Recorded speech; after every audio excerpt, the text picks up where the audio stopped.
نحمده ونصلي ونسلم على رسوله الكريم اما بعد اعوذ باللہ السمیع العلیم من الشیطان الرجیم بسم اللہ الرحمن الرحیم وَإِذْ قُلْنَا لِلْمَلَائِكَةِ اسْجُدُوا لِآدَمَ فَسَجَدُوا إِلَّا إِبْلِيسَ أَبَى وَاسْتَكْبَرَ وَكَانَ مِنَ الْكَافِرِينَ آمنت باللہ صدق اللہ العظیم وصدق رسولہ النبی الکریم ان اللہ وملائکتہ یصلون علی النبی یا ایہا الذین آمنوا صلوا علیہ وسلموا تسلیما الصلاۃ والسلام علیک یا سیدی یا رسول اللہ وعلی آلک واصحابک یا سیدی یا حبیب اللہ الصلاۃ والسلام علیک یا نبی اللہ وعلی آلک واصحابک یا نور اللہ اللہم صلی علی سیدنا و مولانا محمد معدن الجود والکرم وآلہ وصحبہ وبارک وسلم۔ تمام تعریفیں حمد و ثنا اللہ تعالیٰ جل مجدہ الکریم کے لیے اور ہر قسم کے درود و سلام نبی کریم صلی اللہ علیہ وسلم کی ذات والا صفات کے لیے۔ راہ عمل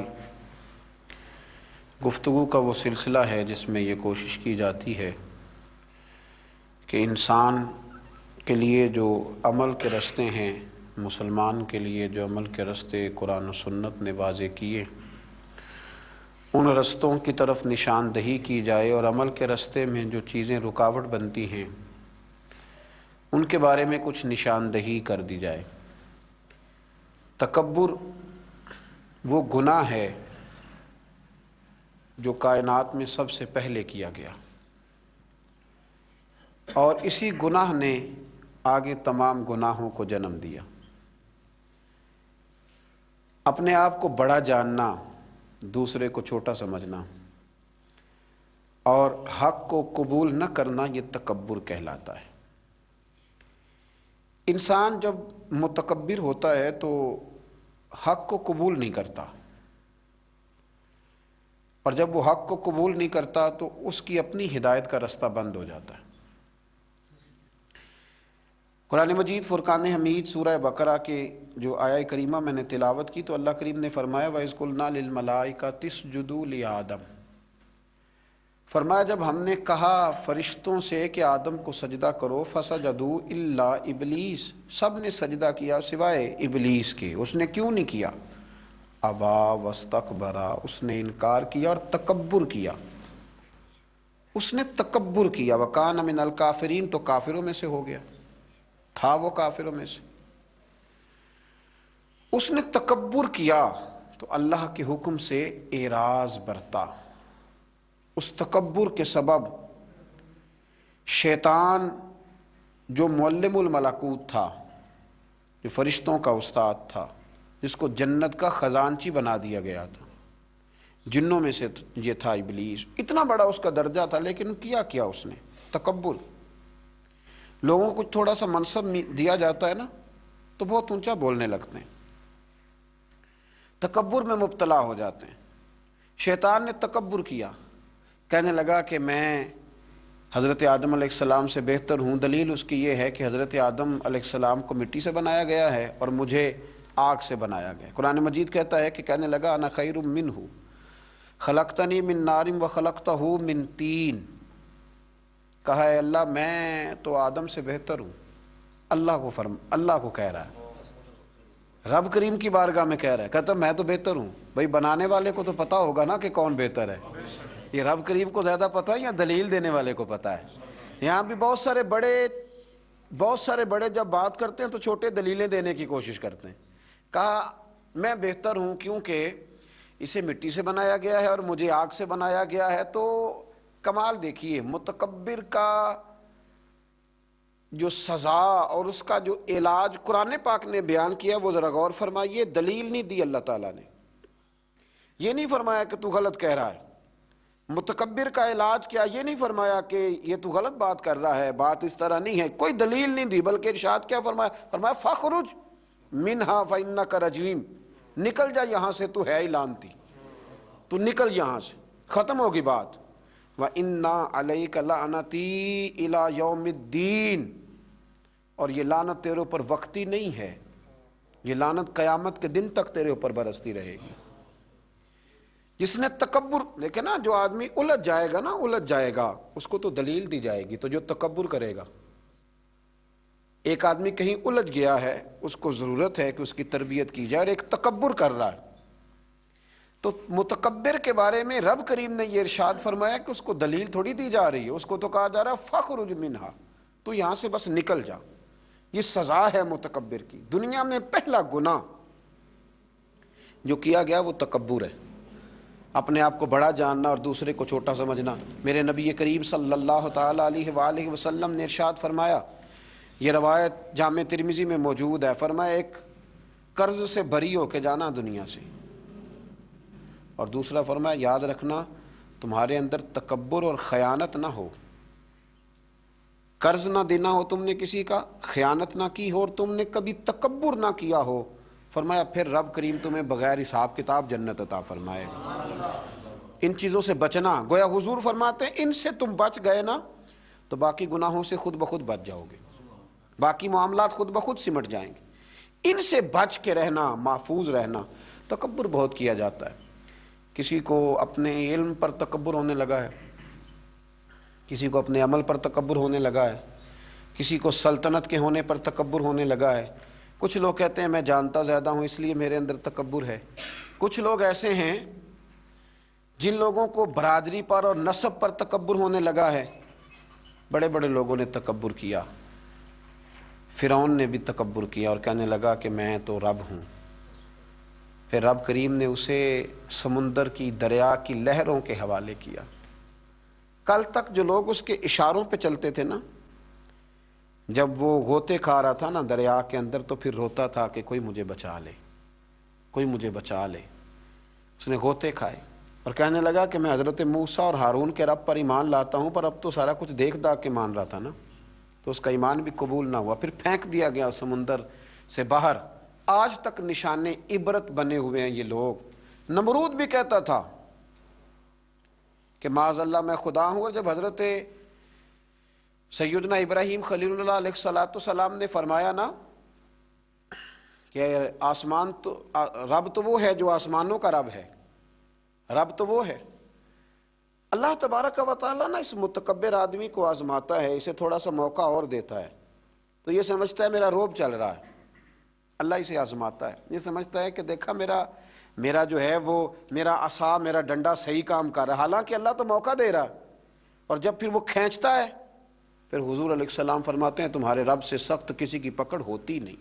یہ سمجھتا ہے کہ دیکھا نا میں جیسے کہہ رہا ہوں ویسے نظام چل رہا. نمرود کہنے لگا میں رب ہوں. تو حضرت ابراہیم علیہ السلام نے فرمایا رب تو وہ ہے جو آسمانوں زمینوں کا رب ہے. کہنے لگا اچھا. اس نے نا تیر چلائے آسمان کی طرف، معاذ اللہ رب کریم کو قتل کرنے لگا.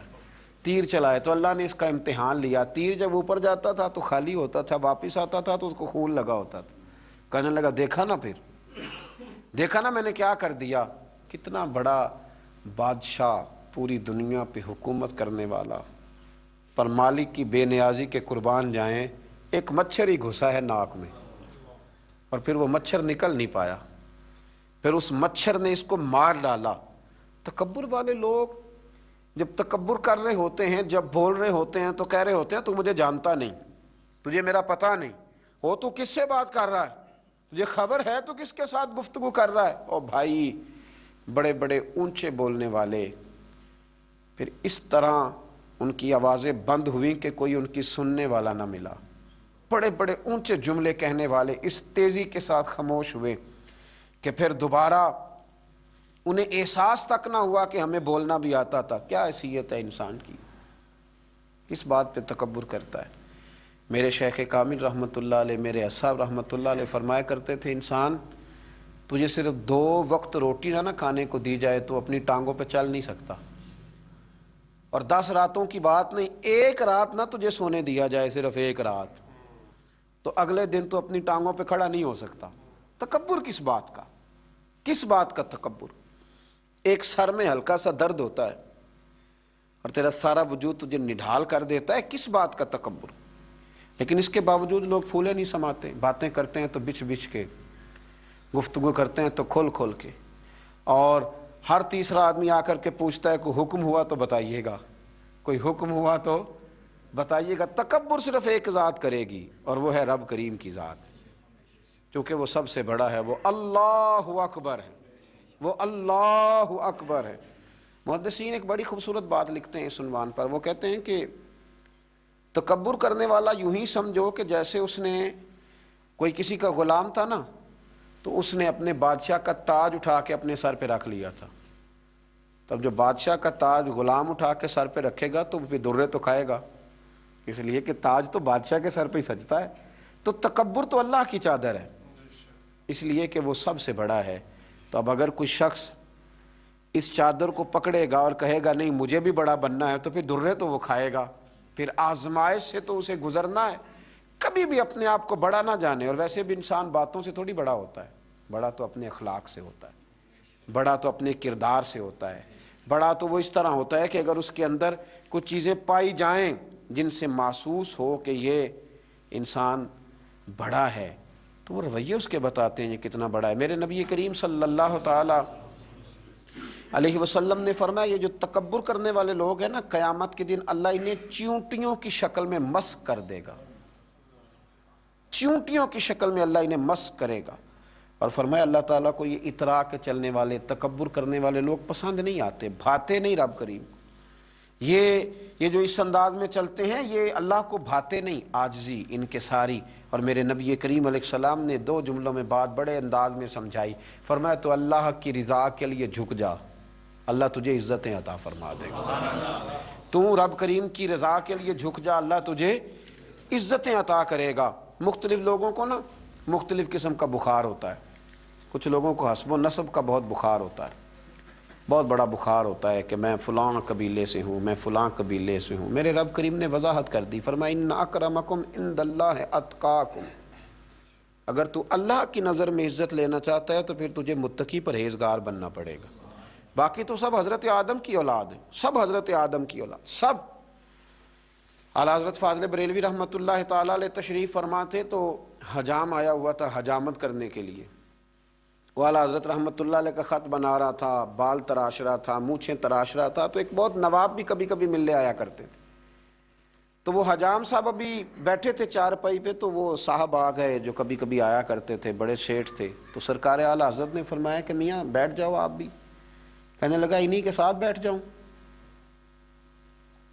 فاضل بریلوی فرمانے لگے اگر ان کے ساتھ نہیں بیٹھ سکتے تو تشریف لے جائیے، کیونکہ میری مجلس میں جو آتے ہیں وہ سارے برابر ہی ہوتے ہیں، یہاں جتنے آتے ہیں وہ برابر ہوتے ہیں۔ اگر آپ ان کے ساتھ نہیں نہ بیٹھ سکتے صاحب تو پھر آپ گھر جائیے۔ اگر ان کے ساتھ نہیں بیٹھ سکتے، حضرت ابو ذر غفاری رضی اللہ تعالیٰ عنہ خود سنایا کرتے تھے، رویا کرتے تھے اور مزہ لیا کرتے تھے۔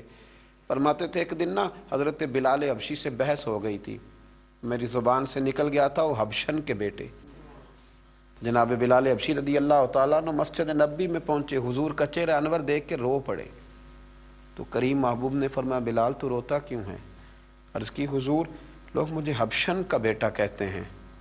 تو یا رسول اللہ صلی اللہ تعالیٰ علیہ وسلم یہ تو اللہ کی تقسیم ہے، اس نے کس کو کس خاندان میں پیدا کیا۔ میرے محبوب نے ممبر سجایا، صحابہ کو بلایا، فرمایا میں نے تو جاہلیت کی باتیں پیروں تلے رون دی تھی، ابھی بھی جاہلیت کی باتیں پائی جاتی ہیں، لوگوں کو کیا ہو گیا وہ بلال کو حبشن کا بیٹا کہتے ہیں۔ حضرت ابو ذر غفاری خود بتایا کرتے تھے اور مزہ لے کے بتایا کرتے تھے، فرمایا کرتے کہ میں نے جب یہ بات سنی نا تو باقی تو نہ سمجھے پر میں سمجھ گیا۔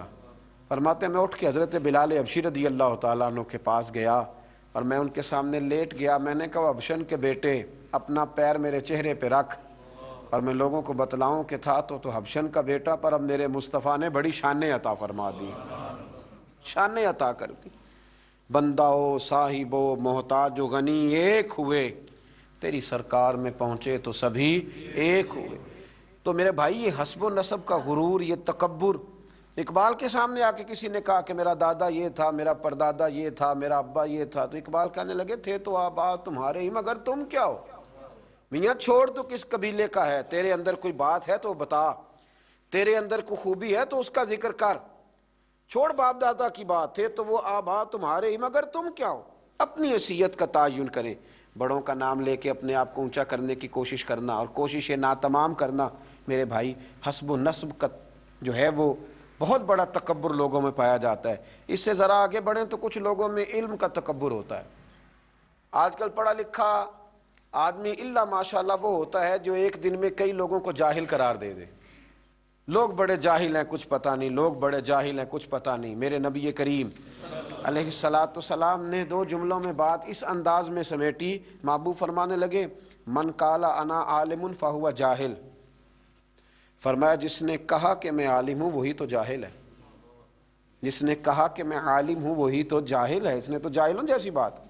اگر علم ہوتا ہے تو وہ نظر آ جاتا ہے، اگر کسی کے اندر خوشبو ہوتی ہے تو اسے بتانے کی ضرورت نہیں پڑتی کہ میرے پاس ہے۔ خوشبو تو دور دور سے لوگوں کو دعوت دیتی ہے کہ آؤ میں خوشبو ہوں، تو دور دور سے دعوت دیتی ہے۔ میرے عزیز، یہ جو علم کا تکبر ہوتا ہے نا، علم تو آدمی کو بااخلاق کرتا ہے نا، علم تو اس کے رویوں میں مٹھاس پیدا کرتا ہے، علم تو اسے تہذیب سکھاتا ہے۔ لیکن اگر کسی کا علم اسے تکبر سکھائے، اگر کسی کا علم اسے یہ سکھائے کہ یہ بھی جاہل ہے، یہ بھی جاہل ہے، یہ بھی جاہل ہے۔ کچھ لوگوں کے علم نے انہیں بحث کرنا سکھایا ہے، کچھ لوگوں کے علم نے انہیں گفتگو کرنی سکھائی ہے، مناظرہ کرنا سکھایا ہے، لیکن اپنی اصلاح کرنی نہیں سکھائی۔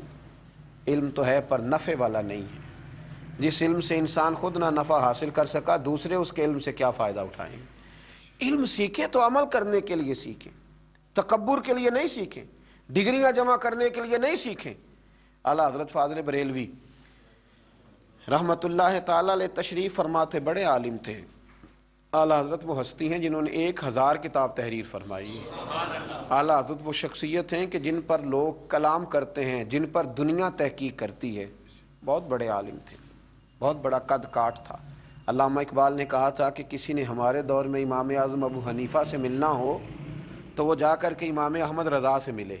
میاں شیر محمد شرک پوری علیہ رحمہ نے، امیر ملت پیر جماعت علی شاہ صاحب نے کہا تھا کسی نے غوث پاک کے جلوے دیکھنے ہو تو وہ جا کر امام احمد رضا فاضل بریلوی کے جلوے دیکھے۔ اتنا بڑا شخص، اتنی بڑی بات، اتنا بڑا رویہ، اور حال یہ ہے کہ آپ کے خادم ہیں سید ایوب علی صاحب رحمۃ اللہ علیہ، وہ فرماتے ہیں کہ میں بیٹھا تھا تو ایک چھوٹا سا نوجوان 12-15 سال کا لڑکا آیا، کہنے لگا حضور سب لوگ آپ کی دعوت پکاتے ہیں، میرا بھی دل کرتا ہے آپ تشریف لائیں۔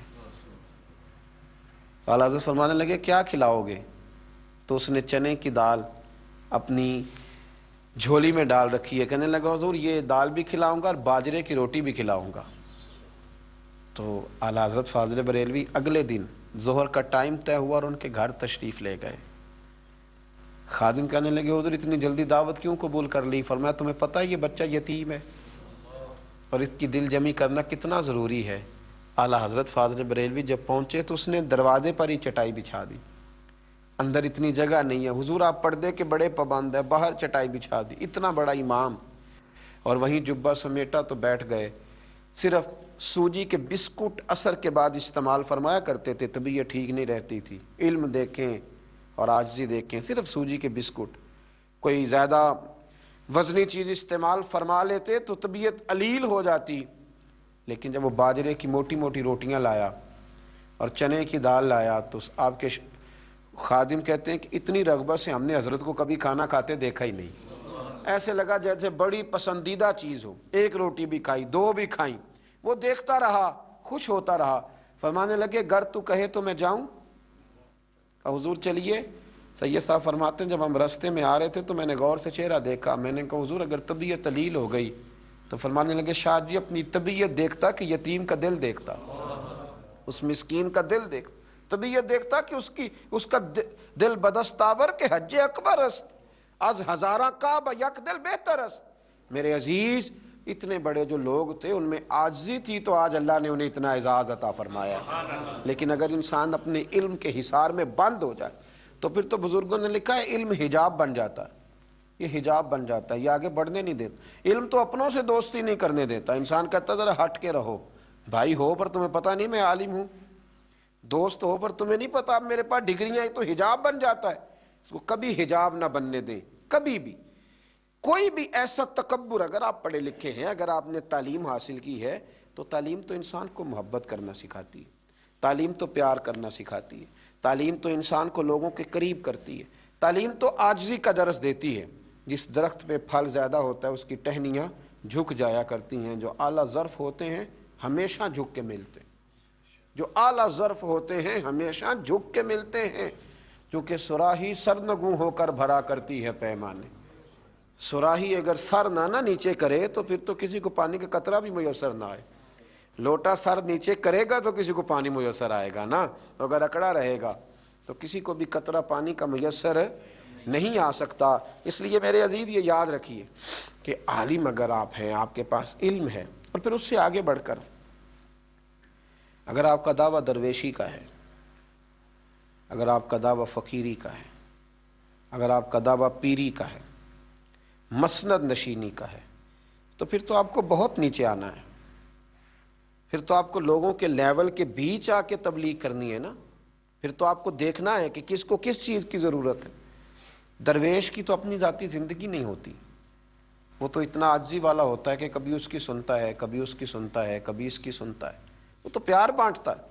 لیکن اگر وہ مسند پہ بیٹھا رہے، بہت بڑا فرق ہو عام آدمی میں اور اس کے درمیان، بہت بڑی گاڑی کا فرق، بہت بڑے بنگلے کا فرق، بہت بڑا مال و دولت کا فرق پیدا ہو جائے، بہت زیادہ فرق ہو اس کی طبیعت میں کہ اس کے قریب رہنے والے خوف زدہ رہیں، پیچھے ہٹ جائیں، شیخ سے قریب نہ جائیں، تو پھر وہ فیض کیسے تقسیم کرے گا؟ پھر لوگ اس سے فیض یاب کیسے ہوں گے؟ اس میں عاجزی ہونا چاہیے، اس میں پیار ہونا چاہیے، اس میں محبت ہونی چاہیے۔ میرے نبی کریم علیہ السلام لوگوں کے ذہن کے قریب آ کر ان سے بات کرتے۔ صحابہ فرماتے ہیں کہ محبوب کے قریب جانا آسان تھا، ہر آدمی اپنا مدعا بیان کر پاتا تھا، دکھڑا سنا لیتا تھا، بات کر لیتا تھا، اپنی رودات غم دل حضور کی بارگاہ میں عرض کر لیتا تھا، اور جب کوئی غم سنا لیتا ہے نا تو 75% غم تو ویسے ہی نکل جاتا ہے۔ پھر تو اگر کوئی درویش ایک تھبکی دے دے تو باقی 25% کا معاملہ ویسے ہی حل ہو جاتا ہے، لیکن شرط یہ ہے کہ عاجزی ہو، تکبر سے بری ہو۔ وہ شیخ ہونے کا جو تکبر ہے، وہ جو جبے ہیں، کبے ہیں، ہٹو بچوں کی داستانیں، اگر ان سے تھوڑا سا نکلا ہوا ہو۔ بہت بڑے درویش تھے سید احمد کبیر رفاعی، بہت بڑے درویش تھے، یہ وہ عظیم ہستی ہیں کہ دروازہ رسول پہ جا کے اگر سلام عرض کرے نا تو انہیں جواب بھی نصیب ہوتا ہے، انہیں جواب بھی نصیب ہوتا ہے، اتنا شاندار آدمی ہے۔ اعلیٰ حضرت رحمۃ اللہ علیہ نے ان کی تعریفیں لکھی ہیں، بڑے حسین و جمیل آدمی تھے، کیا بات ہے۔ فرماتے ہیں ایک دن نا میں گزر رہا تھا ایک جگہ سے، تو مجھے کھیت کے بیچ میں سے گزرنا پڑا، تو ادھر بھی پانی تھا ادھر بھی پانی تھا، تو درمیان میں جو منڈیر تھی اس سے میں گزر رہا تھا، تو سامنے سے کتا آ گیا۔ عصر کی نماز کا وقت تھا اور وقت تنگ ہو رہا تھا۔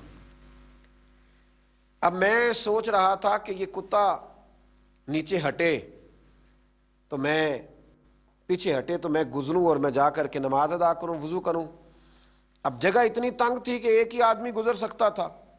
کہتے ہیں وہ کھڑا ہے، میں بھی کھڑا ہوں، اب وہ ہٹ ہی نہیں رہا، تو میرے دل میں یہ خیال آیا کہ اے اللہ اسے زبان ہی عطا فرما، میں اس سے کچھ گفتگو ہی کر لوں۔ تو فرماتے رب کریم نے میری دعا قبول فرمائی اور کتے کو زبان عطا کر دی۔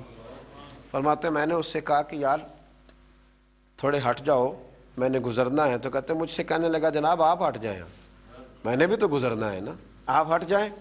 کہتے میں نے اس کو کہا سمجھیے گا، سنیے گا، دل میں جگہ دیجیے گا، انداز دیکھیے گا، یعنی جنہوں نے اصلاح لینی تھی، جن میں عاجزی تھی، وہ کہاں کہاں سے خیر ڈھونڈ رہے تھے، کیسے کیسے، جنہوں نے اپنا من میلا نہیں نہ ہونے دیا، انہیں کسی مقام پہ بھی نہیں ہونے دیا، کسی جگہ بھی غلاظت کو پاس نہیں آنے دیا۔